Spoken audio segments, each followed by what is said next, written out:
All'angolo di via Roma, lo pezzente, in terra, assettato, una mano stesa, si vede i passannanti tanta gente, ma solo poco lasciano qualcosa.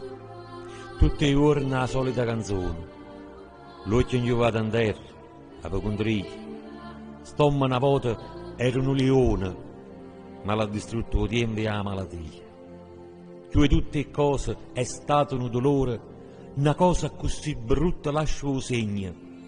È una ferita che ti spacca il cuore, e se tu ricordi, il tempo non lo cagna.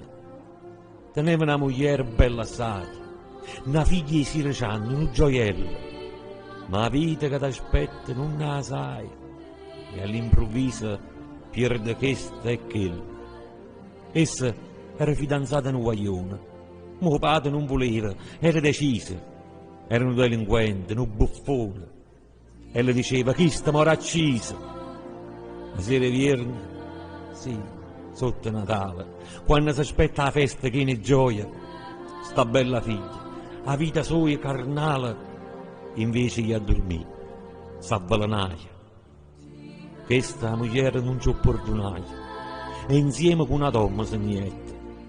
E fu così che cominciai nei guai, e dinda niente la vita fu distrutta. Non guarda dall'occhio mai a nessuno, ma tiene sempre un'espressione dolce. E vota chiama la figlia, piano piano, fa pena, come Gesù Cristo in croce.